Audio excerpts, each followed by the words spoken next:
The tunnel that led to the chamber was no more than a wind-worn fissure in the limestone, discovered when a drone Jonas Beck piloted slipped through a gap and vanished from the monitor. 3 days of cautious chiseling widened the slit enough for a person to squeeze through, and on the 4th sunrise, the excavation team stood before a doorway framed by black marble, its lintel carved with theatrical masks polished smooth by time.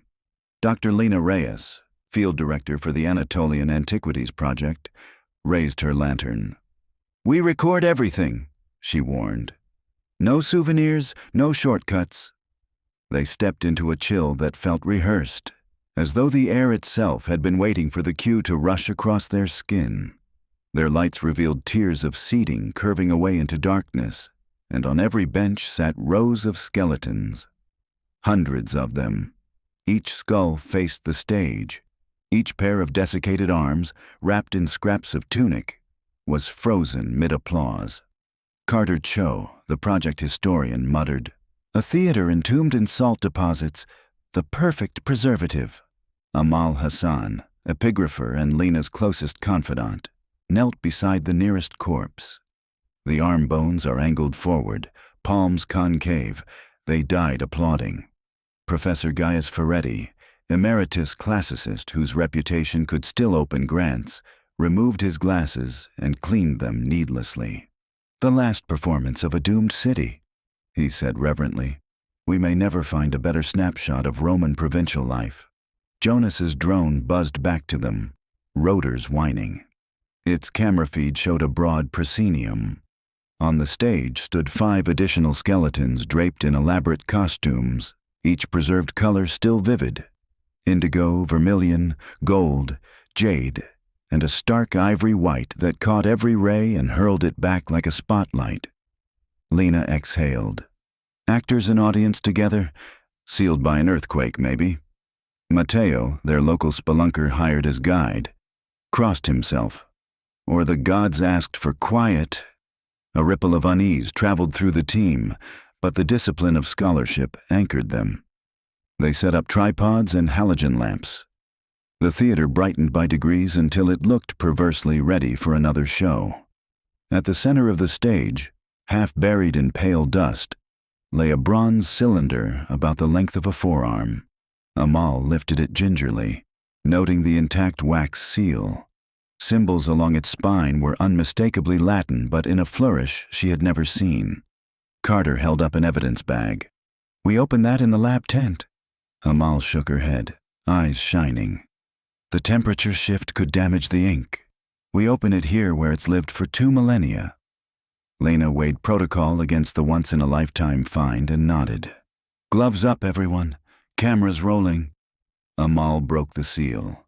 Inside was a roll of papyrus darker than coffee grounds, but supple, as though it had been oiled yesterday. Lines of crimson ink marched across it in neat stanzas. She began translating aloud. Prologue. "Let the watchers from distant years take their seats. The curtain of earth shall rise for them." Gaius leaned closer. A meta-theatrical device, addressing a future audience. Remarkably modern. Amal continued, her voice steadier with each phrase. "When the 5 voyagers breach the veil, greet them with silent hands, for each shall meet the fate befitting his curiosity."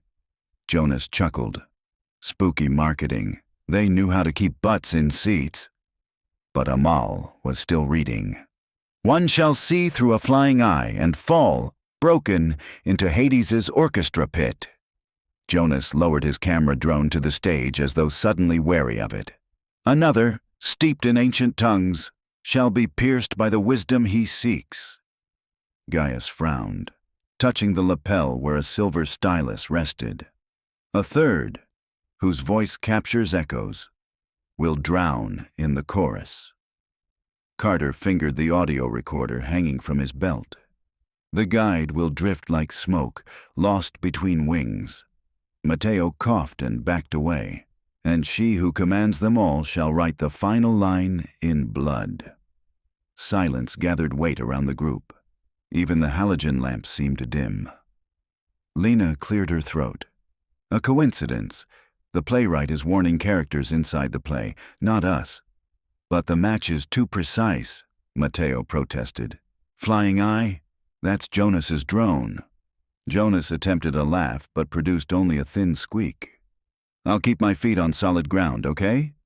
Lena snapped a series of photographs of the scroll. We document and we leave. No one dies. That's an order. Yet none of them could look away from the skeleton audience, their applause now absurd, almost sarcastic. Night fell outside, though the buried theater felt no difference. Gaius lobbied to stay inside, mapping inscriptions, while Jonas set up extra battery packs. Carter unspooled cables for 3D scanning, and Matteo lingered near the exit, jittery as a trapped bird. Hours passed. The script lay on a cushioned crate while Amal translated silently into her notebook. Occasionally she hissed or murmured, her brow wrinkling. Lena approached. Find something? This isn't just a prologue, Amal whispered. It cycles. The final stanza tells the chorus to rise, then loops back to the first lines, an eternal performance. Maybe ritualized, Lena offered. But chills prickled her arms. A metallic crash cut through the hush. Jonas, preparing a ceiling-mounted camera, lost his grip on the ladder. It teetered, struck a stone beam, and the old wood catwalk high above fractured. Dust and splinters rained down. Jonas dropped, arms flailing, his harness rope snapping on jagged marble. He plummeted into the orchestra pit, an oval trench before the stage. The drop was only 3 meters, but a sound like cracking ice followed.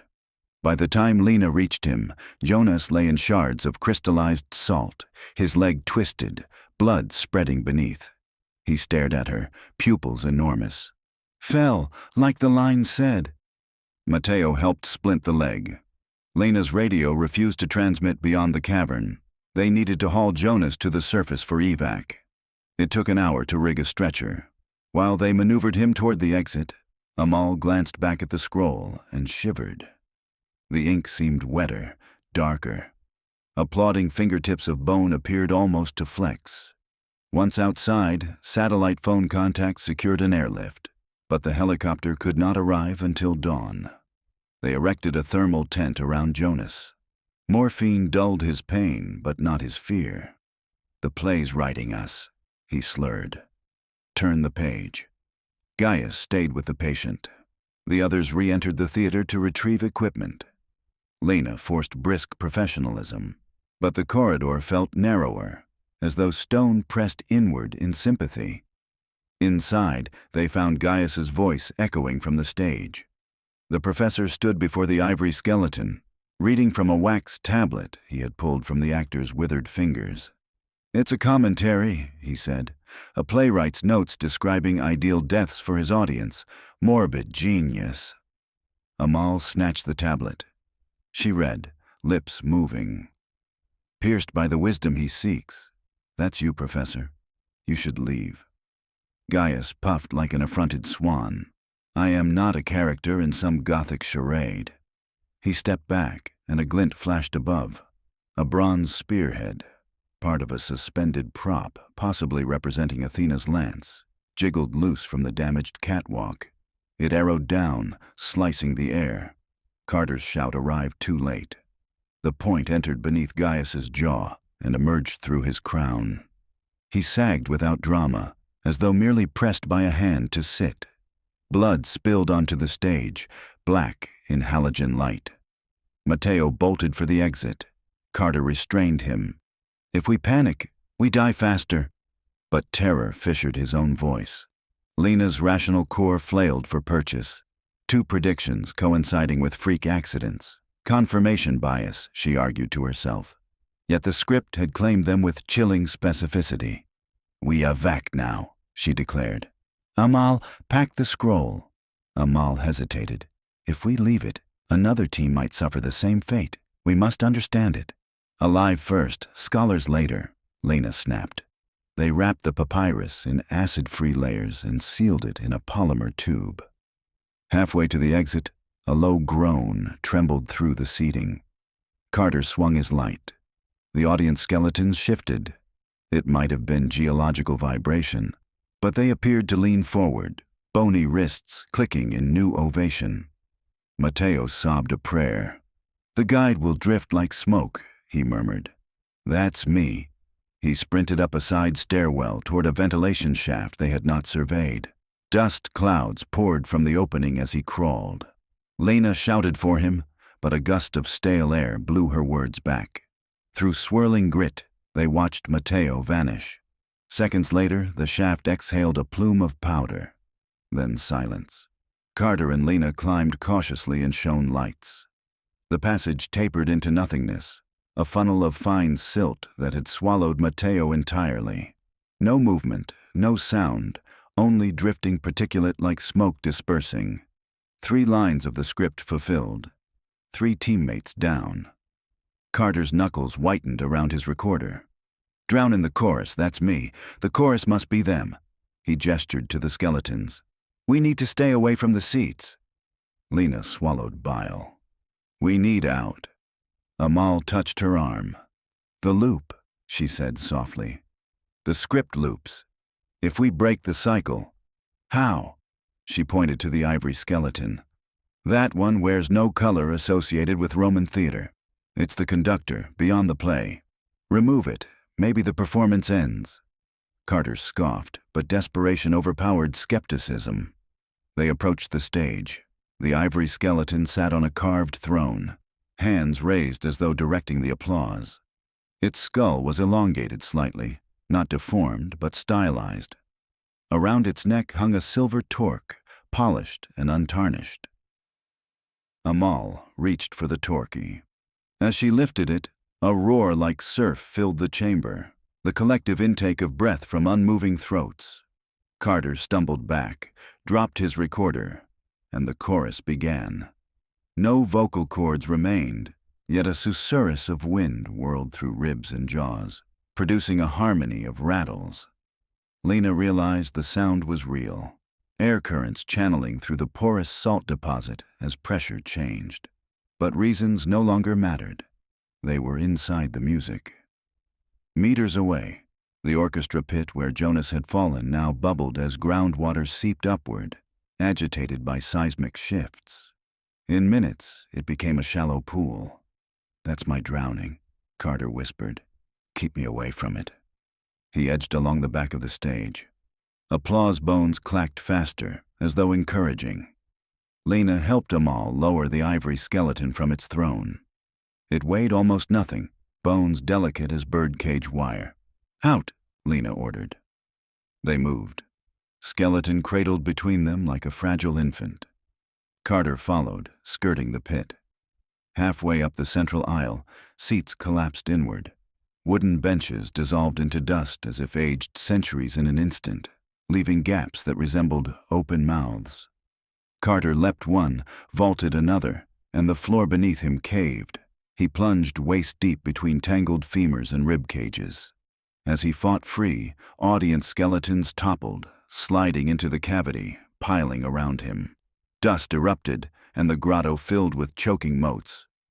"Help!" he gagged, but the word fragmented. He vanished beneath a tide of bones. The mass settled. Silence. Amal screamed. Lena yanked her toward the exit tunnel. The ivory skeleton's arm cracked off, bouncing away. They dragged what remained. Behind them, the halogens flickered, then died. Total darkness bricked their eyes except for the circle of Lena's headlamp. They emerged into pre-dawn blue. Night winds keened over the plateau. The medevac helicopter's blades thrummed in the distance, a promise of escape still minutes away. Jonas had already been flown out earlier. His ordeal felt like a lifetime ago. Inside the tent, Amal collapsed, still clutching the skeleton's torso. Lena pried it free. "You're safe. We broke the cycle." Amal stared at the remains. "Did we? The final line is yours." She opened her notebook and shoved it toward Lena. "And she who commands them all shall write the final line in blood." "I'm not commanding anymore," Lena said, voice trembling. "And I won't write anything." But the notebook's margin showed a smear of red. Lena's own knuckle, split while hauling Amal. A dot, a comma, a curved shape inadvertent yet forming a letter. Rotor wash thundered as the helicopter settled. Medics jumped out. Lena signaled them. As a medic bent over Amal, something rattled in the duffel. The ivory skeleton's skull rolled free, halted against Lena's boot, and tilted upward like a question mark. Wind whipped the tent flap, and in that fluttering canvas a sound rose faintly. Papery claps. Lena jerked back. The medic straightened, his latex gloves now streaked with blood. Amal's. The epigrapher had bitten her tongue in seizure, crimson foaming at her lips. Another prophecy? Adrenaline surged. Lena helped strap Amal to a stretcher. Blades roared, drowning the plateau in mechanized tempest. As they lifted Amal aboard, the duffel toppled, scattering ivory bones across the dust like spilled dice. Metal clamps on the helicopter's landing skis clanged once. An accidental applause. Lena boarded last. The door slid shut, muting the desert. Below, the theater entrance gaped like a mouth suddenly quiet. The sky swelled with dawn. For the first time since discovering the chamber, Lena felt distance, a slack in the narrative thread that had tightened around them. She pressed gauze to her bleeding knuckle. When she drew it away, the pad exhibited not a blot, but lines, unmistakably letters. She blinked, trying to read them, but more blood welled, spreading the marks into illegibility. In the cockpit, the pilot radioed their coordinates. The monotone reminded Lena of stage directions. Enter helicopter, bearing survivors. Exit, pursued by script. She exhaled shakily and stared at the rising sun.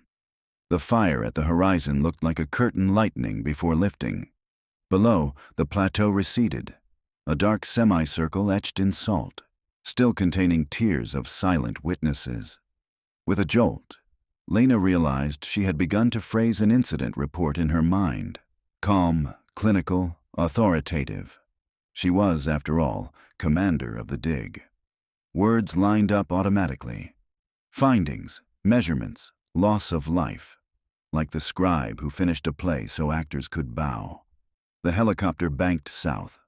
Blood seeped from the gauze onto her tablet, forming a crescent beside a blinking cursor. Out of reflex, she reached to wipe it, and instead, her fingertip dragged, writing the letter L, then E. She froze, staring at the unintended script, at the red ink no less vivid than the ancient playwrights. She yanked her hand back. The cursor blinked, hungry. Amal stirred on the stretcher, feverish eyes opening. "Lena," she rasped. "Does it end?" Lena could not answer. Outside, the desert unrolled like parchment. Somewhere beneath that flat expanse, a theater waited for its next act, confident the future would always send new watchers. Inside the cabin, the tablet screen glowed, a stage awaiting words. Lena lifted her trembling hand, torn between erasing the letters and completing them. The helicopter's engines droned, the persistent murmur of an audience expecting closure. She remembered the script's looping stanza. Let the watchers from distant years take their seats. The curtain of earth shall rise for them. Was escape possible while the tale lacked its closing line? Or would it chase her, drafting calamity until satisfied?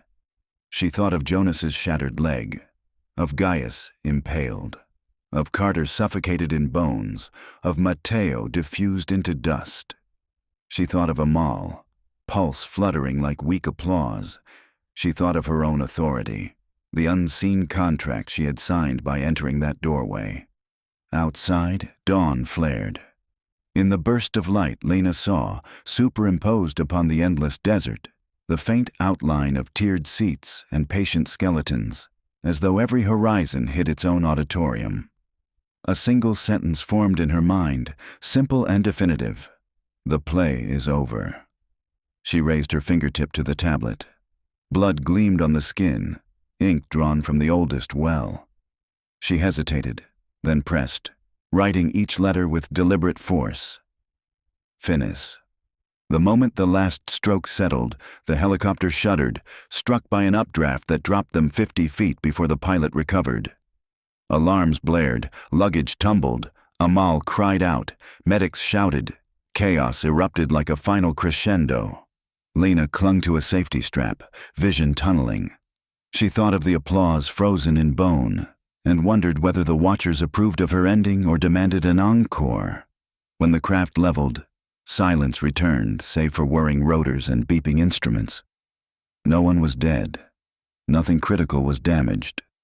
The pilot exhaled a curse, adjusting course.